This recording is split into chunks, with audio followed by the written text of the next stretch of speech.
बातमी महत्त्वाची आहे। संतोष देशमुख हत्या प्रकरणाची पुढची सुनावणी आता 10 एप्रिलला होणार आहे। संपूर्ण प्रकरणात वाल्मिक कराडनं आरोपींना गाईड केल्याचं ॲडव्होकेट उज्ज्वल निकम यांनी कोर्टात मांडलेलं आहे। केस आरोप निश्चितीसाठी तयार असल्याचं ॲडव्होकेट निकम यांनी युक्तिवाद केलाय। तर कागदपत्र न मिळाल्यानं आरोप निश्चिती न करण्याची बचाव पक्षानं विनंती केली आहे। कृष्णा केंडे आपल्याला अधिक अपडेट देतील। कृष्णा, आजच्या सुनावणी दरम्यान नेमकं काय घडलं?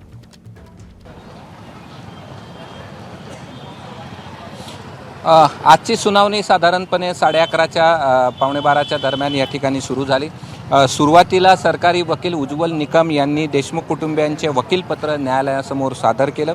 12 मार्च रोजी केज न्यायालयामध्ये सुनावणीच्या दरम्यान आरोपींचे वकिलांनी जी कागदपत्र या ठिकाणी मागितली होती, चार्जशीटमधले गोपनीय जबाब आणि डॉक्युमेंट मागितलेली होती, या सगळ्या संदर्भात आज सुनावणीच्या दरम्यान आरोपीच्या वकिलाकडे पुन्हा गोपनीय डॉक्युमेंट आणि चार्जशीटबाबत मागणी या ठिकाणी केली गेली।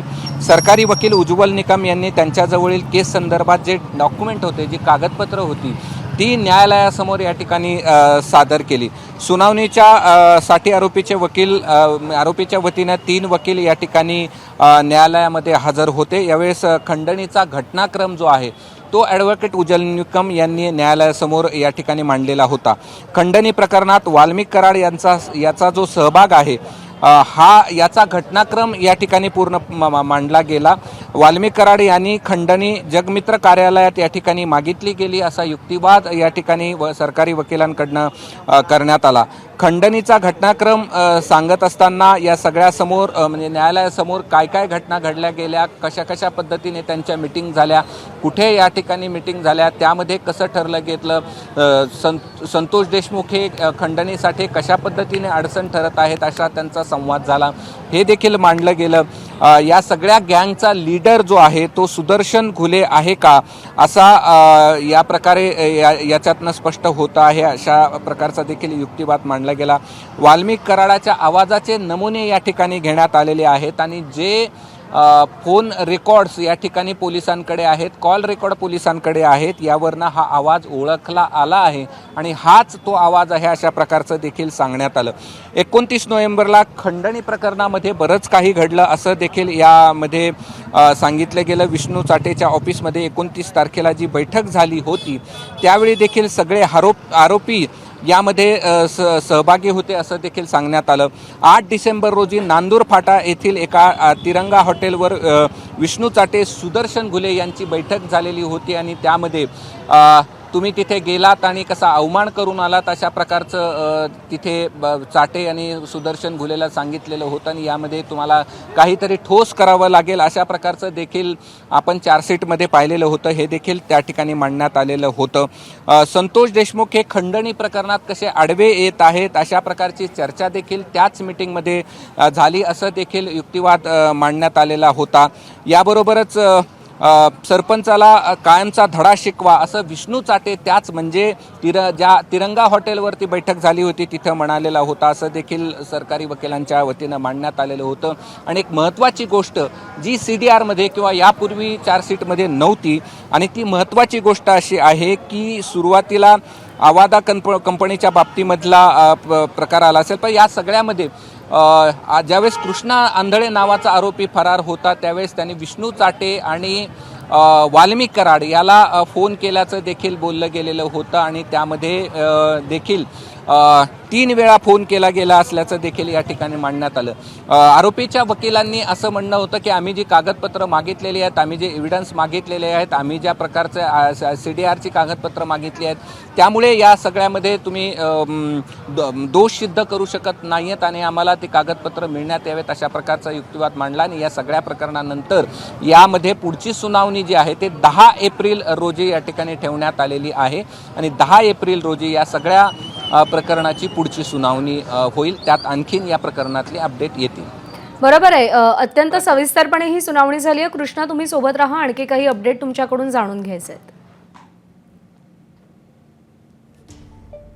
तर सुनावणी संदर्भातले महत्त्वाचे मुद्दे, उज्ज्वल निकम यांचा युक्तिवाद असा होता की खंडणी घटनेचा घटनाक्रम विशेष सरकारी वकिलांनी कोर्टासमोर मांडला। वाल्मिक कराडनं खंडणी जगमित्र कार्यालयात मागितल्याचं देखील त्यांनी सांगितलं। संतोष देशमुखांना कायमचा धडा शिकवा असं विष्णू चाटे म्हणाला. विष्णू चाटेच्या ऑफिसमध्ये 29 तारखेला बैठक झाली होती. बैठकीला सगळे आरोपी उपस्थित होते.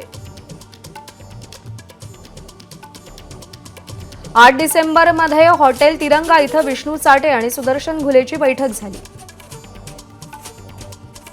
संपूर्ण प्रकरणात वाल्मिक कराडनं आरोपींना मार्गदर्शन केलं, गाईड केलं. केस आरोप निश्चितीसाठी तयार असल्याचा ॲडव्होकेट निकम यांनी युक्तिवाद केलाय. कागदपत्र न मिळाल्यानं आरोप निश्चिती न करण्याची बचाव पक्षानं विनंती केली आहे. पुन्हा एकदा जाऊयात, कृष्णा केंडे आपले प्रतिनिधी सध्या आपल्यासोबत आहेत. कृष्णा, कागदपत्र न मिळाल्यानं आरोप निश्चिती होऊ नये असं बचाव पक्ष म्हणतोय. कोणकोणत्या कागदपत्रांची त्यांनी मागणी केली आहे? मागच्या सुनावणीच्या वेळी जर आपण पाहिलं तर CDRची मागणी करण्यात आलेली होती. ज्या इलेक्ट्रॉनिक्स एव्हिडन्स जे आहेत त्याची या ठिकाणी मागणी आरोपींच्या वकीने करण्यात आली होती. जे CCTV फुटेज आहे त्याची देखील मागणी आरोपीच्या वकिलांनी करण्यात आलेली होती. आणि त्यामुळेच आजचा जो विकास खाडे नावाचे वकील आहेत त्यांनी यामध्ये युक्तिवाद केलेला होता की सरकारी वकिलांनी सगळा घटनाक्रम सांगितला, मात्र आम्हाला अद्यापपर्यंतची कागदपत्रं आम्ही मागितलेली आहेत ते मिळालेले नाही आणि तो मिळवणं हा आमचा अधिकार आहे असं देखील त्यांनी म्हटलेलं होतं. आणि त्यामुळे या सगळ्या घटनाक्रमामध्ये सरकारी वकिलांनी घटनेच्या संदर्भात सांगत असताना CDR आणि मोबाईल टॉवरच्या लोकेशनची माहिती दिली आहे. त्याची माहिती अद्याप आम्हाला उपलब्ध झालेली नाही. ती आम्हाला देण्यात यावी आणि त्यानंतर चार्ज फ्रेम करावा अशा प्रकारची मागणी या ठिकाणी आरोपींच्या वकिलांकडनं करण्यात आलेली होती. आणि त्यामुळे जी पहिल्या सुनावणीच्या वेळी कागदपत्र मागितली होती तीच कागदपत्र आम्हाला मिळाले नाहीत असा युक्तिवाद हा आरोपीच्या वकिलांनी केलेला आहे. या सगळ्या संदर्भातली पुढची सुनावणी ही 10 एप्रिल रोजी पुन्हा होईल. कृष्णा, धन्यवाद दिलेल्या माहितीसाठी.